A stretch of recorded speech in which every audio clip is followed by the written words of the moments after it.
I know some folks I call used to. All they ever talk about is yesterday, what they used to do. I used to read. I used to cook. I used to exercise. I used to get involved. I used to pray. They used to. We used to. Used to. They never talk about what they're doing today. They used to. Word. Yes. Ooh, Brother Zakee. I call you the hero, the West End Griot.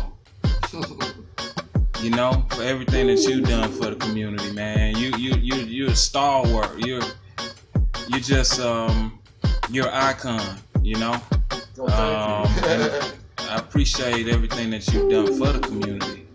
So, what I want to speak to you on today, brother, is being a griot. What is a griot? And the power of spoken word, and what do you think it's done for us in the movement? Well, you know, a griot is, as it is traditionally, a griot is an oral storyteller. I mean, a griot is a history book, tell the oral history of the people, you know, without necessarily writing it down, but having lived through it and having the history passed on conveys that history to future generations and present generations, in fact. So, you know, a griot is one who is well grounded in the history of his culture and the people. So, looking back on, you know, everything we've been through, everything we're going through, what would you say presently the power of spoken word is? Why do you think poetry is so important when dealing with our story and telling our story? And why? What led you on this path of poetry? Okay, that's a good question.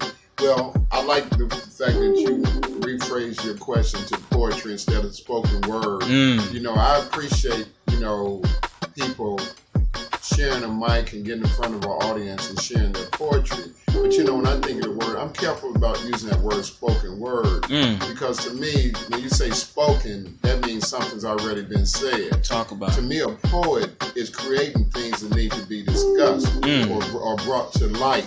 You know, and that's not necessarily something that's been spoken, because the word spoken means it's something that's been said. And a spoken word artist is not really doing their job if they're repeating what's already been said. To me, I mean, for me, because my poetry consists of social consciousness. Right. You know, and like for me, I've been writing ever since I was 7 years old. Starting in the first grade with Miss Jeffries, who would open the class by playing the piano and reading from great poets like Gwendolyn Brooks or Langston Hughes, County Cullen, Paul Laurence Dunbar. So, you know, at that tender age, I was exposed to poetry and encouraged to write by my first grade teacher. And I must admit, at some point it fell off. But like in my latter years in high school, I was just really reintroduced. No, it wasn't high school, it was like middle school. Because I was actually writing poems for friends and getting paid. That's right. You know, so them to give it to their girlfriends. And I once wrote a poem called Angie, I'm so glad I met you. And I'll never forget the opening line that said, even though it's cold and wintry outside, my heart is warm and aglow. Ever since I met you, I'm so glad I met you, Angie. And like, this is like in my hometown, Cleveland, and that, so it was very cold, as you can imagine, in the wintertime when I wrote that. And the reason I'm sharing that story with you is because the couple wound up getting married and they named their first child after me. Wow. Yes. And so that's been like since high school. But I in Cleveland, my hometown, is just like a culturally rich place. And you know, it's like we have a library called Langston Hughes Branch. In the heart of the neighborhood. You know, Langston Hughes is a great poet. Wow. And he also is a former Clevelander. Okay. Well. So all of that is not lost in Cleveland, and his history and his time there is recorded. And we all know that as Clevelanders. You know, this was where a great poet lived. And so poetry's just been a part of me for so long, man. I was encouraged before I moved to Atlanta in '86 to go to attend Morehouse. 4 years before that, I would always attend this weekly open mic in Cleveland. And this was back in the early '80s. And so I brought it to Atlanta with me, and I've published 3 books since I came to Atlanta. I mean, when I was in Morehouse, You know, we had Soul Source bookstore, and they used to have weekly poetry reading. The Spelman, they had the English Club, and they had a lot of poetry readings. You know, and so like then I was with the Arts Exchange over there on Glenwood in Southwest Atlanta.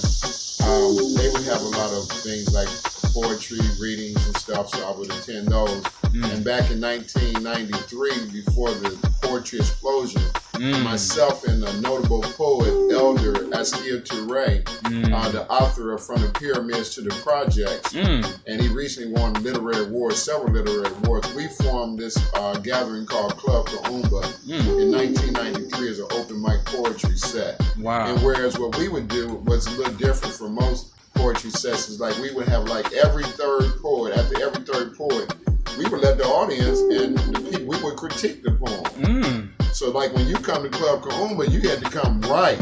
Wow. Because it would be critique to the poem, and if you couldn't take the heat, get out the kitchen. Wow. And a lot of people got mad when they got there, but that was the style of Club Kaumba. And I must say, myself and other poets who attended, it was like iron sharpening iron. Right. It made us all better poets. That's right. You know, and so Club Kaumba lasted like from like 93 to 2000. It had a seven-year stint. And we were all throughout the West End. We started out at a place which is now called Star Theater. Okay. At the time, it was called Jolie Africaine. It became RSRS's place, and then it became A-Hop, and then it became Fihankra, and it evolved into African Jale. Gotcha. And now it's Star Theater. But the first place, name of it was Jolie African. Mutanas? No, that's not Mutana. Mutana, I know you talking African about. Jale. African Jale, Star Theater, right across from the mall. Yeah, got you. Yeah, that's Star Theater. Oh, that place got has you. evolved into several places. But it was originally the Jolie African. It's a brother named Mukti El Hajj from Brooklyn, New York, moved here, and he took all his money and he invested it in that place. And then the Koreans and stuff, man, they went to jacking up his rent and stuff. Yeah, and the games they play. Wrong and eventually got him out of there. Right. But it turned over hands, and it always been like a cultural place. You know, until now, it's called the Star Theater, which the Koreans are pretty much running and stuff, and getting some puppet black managers to operate for them. You know how that goes. Yeah. You're a master MC.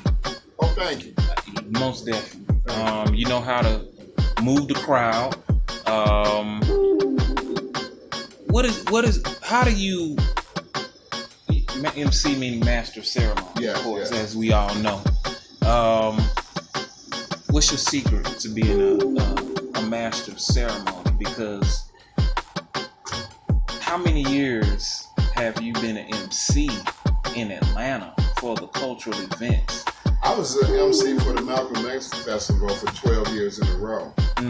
I was one of the first MCs at that festival there. I've MC'd the Juneteenth Festival. I've MC'd countless Kwanzaa celebrations since the 80s. And since I was a child, I was just pushed out there. Even when my uncle, we had what we call this thing called the Turning Point Social Club, where we would rent buses and take people to Canada and different places. Wow. And so my uncle, as a young man, I'm 14, 15, he pushed me up to the bus, to the little megaphone thing, and I got to make all the announcements. And so, and then, you know, of course, being a poet and being in front of audiences, of course, helped out. But I think one of the main things, I just love my people. I love my people, and I just, for the most part, when I'm on the mic, it's like what you see is what you get. I just be myself. You see, I love my people, and I know just to keep it going and to just give props to who deserve props, you know, and to enlighten where I can enlighten. So just make the best of my time, you know, on the mic, and just giving the people who deserve their props, you know. So, but like I say, I think the main fuel to me being a successful MC is I just love my people, I love my culture, and you know, seeing all them beautiful faces in the audience, you know, you don't want to let them down. So as an MC, as a poet, master poet, would you, I don't know, do you even get butterflies? No, I don't, man. I don't get butterflies. I just, you know, for me, I I've been doing it for so long, just to be honest with you, man. I was looking at this Motown review last night, and they were showing the Four Tops and the Temptations. And these guys still singing today, and they singing their hit songs from like the 60s. So, you know, they can do that stuff with blindfolds on. They can do that stuff in their sleep. So, like, for me, I'm like that. You know, I've been a poet since the 70s. You know, as a teenager. And so, like, for me, it's like, it's just natural. It's just natural for me, man. And a lot of my poems, I just commit to memory, and they become part of me. And so it's like the more that poem is in me, like, it don't sound the same that it did 2 years ago, because I've said it so many times. I know when to put emphasis where emphasis need to be made, and I know how to pause when a pause need to be made, so I can get the words out to people more effectively. So, you know, it's just easy for me, man. Also, I just feel like that's what the Most High chose me to do. And so when something is natural for you, really shouldn't have no butterfly. That's right. You know, you said it. Because it's not a stranger. Right. So, what would your advice be for a young poet as far as crafting poetry is concerned? I know there's many ways, but how do you craft? I would say study the greats. Okay. Like Langston Hughes. You know, like Langston Hughes, like one of his poems, like it's like and learn how to economize your words. Don't use 50 words when you can use 20. Don't write a book when you can write an essay. Don't write an essay when you can write a poem. Don't write a poem, don't write a poem when you can, like, make a quote. Don't make a quote when you can say a word. You got to economize your words. Wow. And one of the greatest uses of economizing words is that Langston Hughes poem called Little Lyric of Great Importance. The title is longer than the poem, because this is the poem. And remember, the title of it is Little Lyric of Great Importance. This is the poem. I wish the rent was heaven sent. Little lyric of great importance. Wow. That's economizing your words. See, because, like, I think you're more effective when you can get your point across without a lot of words. I think that's why you like that poem used to. Yes. And a lot of people like that poem used to. Yes. Because I'm not using a lot of words, but it's like, boom. Yeah. I had a 73-year-old lady stop me the other day at the Marcus Garvey Festival, because she heard me at the Health and Wellness Festival.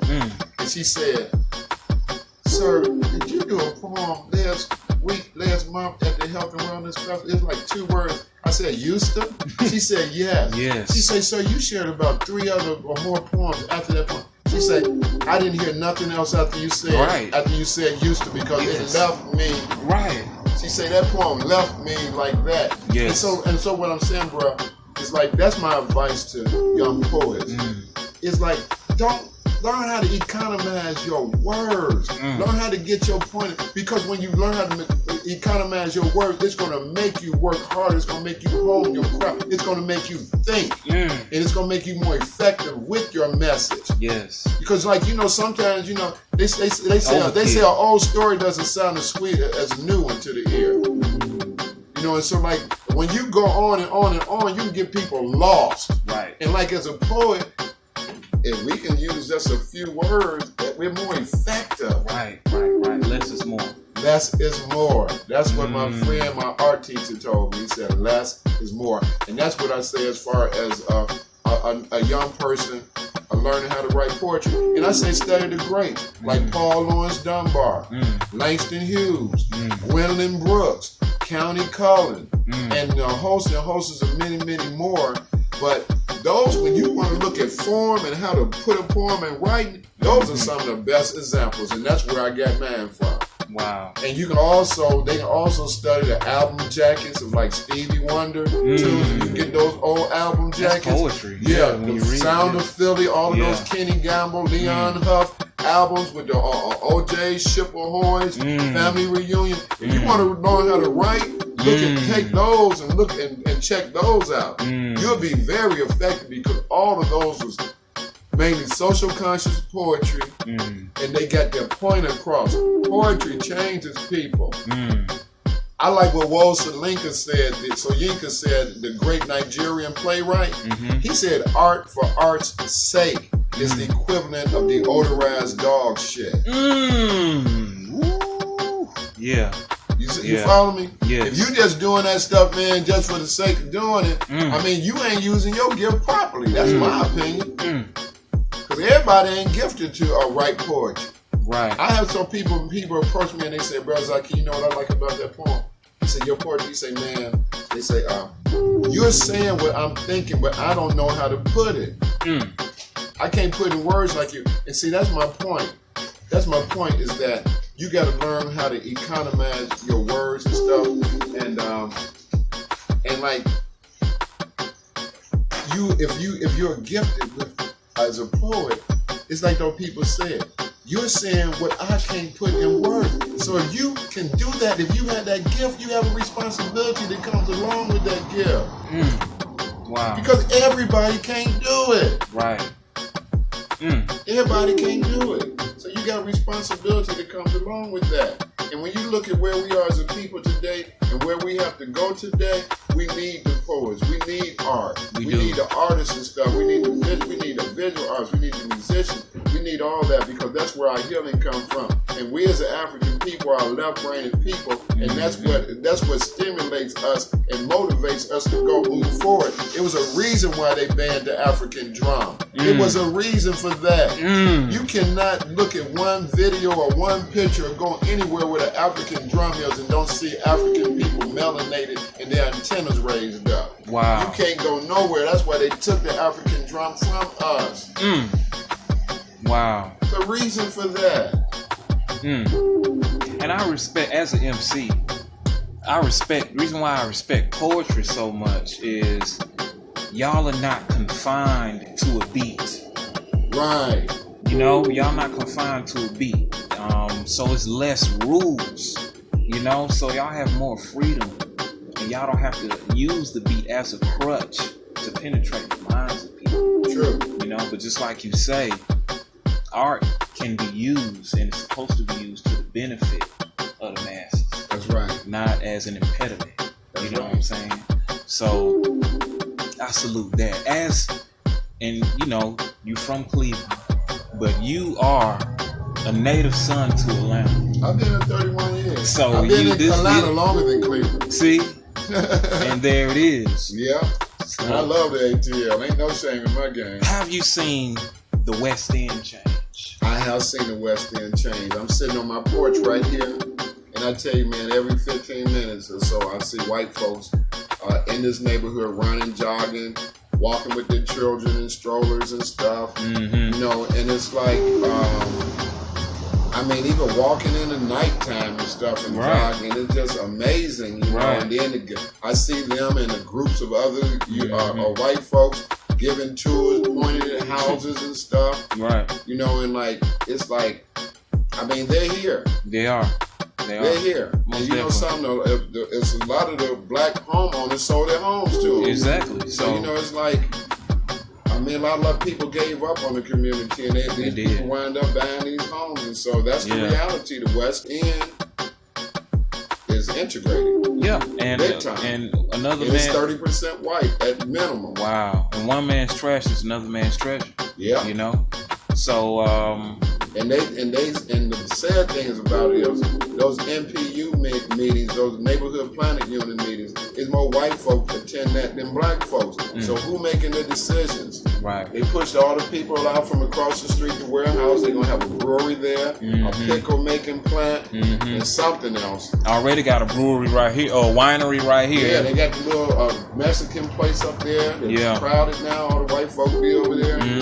So it's happening. It's happening in the West End. But you know, I'm grateful for places like Gallery 992. That's Shrine of Black Madonna. Yes. Soul Veg. Healthful Essence. Tassili's. Carbon Star Kitchen. Yep. We got Montana. Yep. And so we got a lot of nice, when you talk about, and then we got 640 West.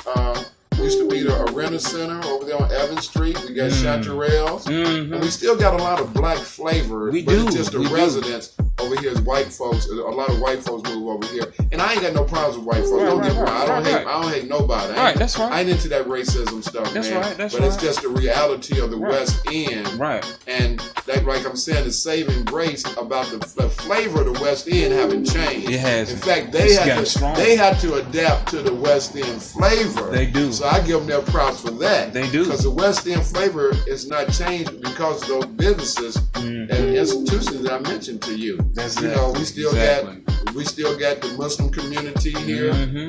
We still got the West End Park where we have the annual Malcolm X festival here. So it's still nice, but it's just a reality. What's going on here is no different than any other major city. Exactly.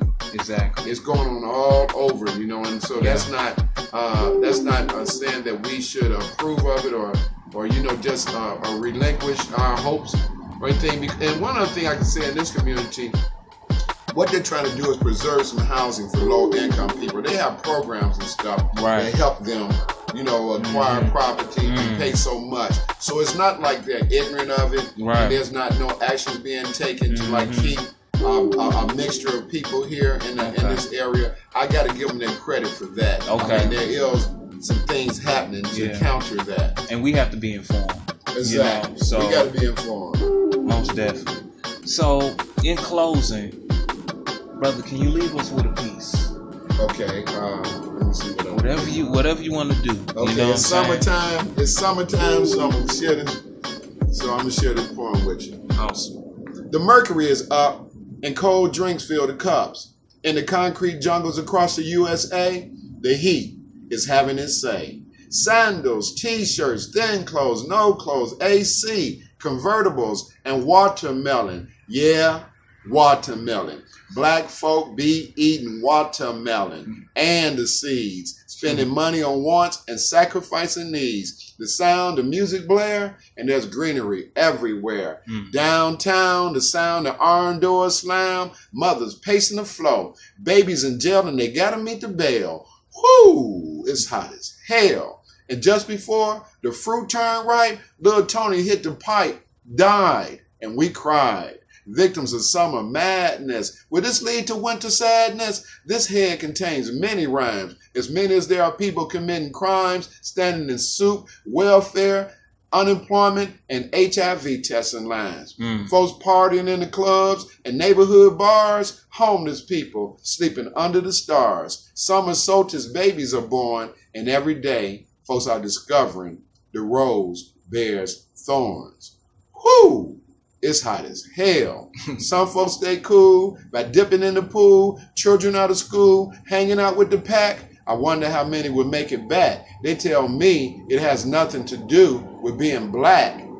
But I don't know about that. I don't know about that. Will this summer madness lead to winter sadness? Tired of feeling like a stray cat, fending for self. By self, trying to put food on the shelf. I too want it made in the shade, sipping lemonade. But thus far, my life's been a crime. This is my summertime rhyme. Yes. Woo! It's hot as hell. And I contest to the fact that it is hot as hell. Brother Zakee. Yes, sir. I salute you, man. Thank you so much. Thank you, brother. Thank you for the interview. Yes, Ray of Light, Hood Heroes TV. We love y'all. Peace. Look down on the block, it's a bird of that case. Howling at the moon, keep your peace, man. And the next in birds sing my name. Harder gets the test as long as you in the game. Birds fly high, man, the birds fly high. Justice gets the league, man, your ass might die. Up, and away we go. Transform in your booth like a hood hero. Military mind, spirit of a peace sign. Working on my natural powers for total peace. In the meantime, I live stress free, but sometimes I roll up a 7, cause the weight on my shoulders feel like I'm holding up to heaven.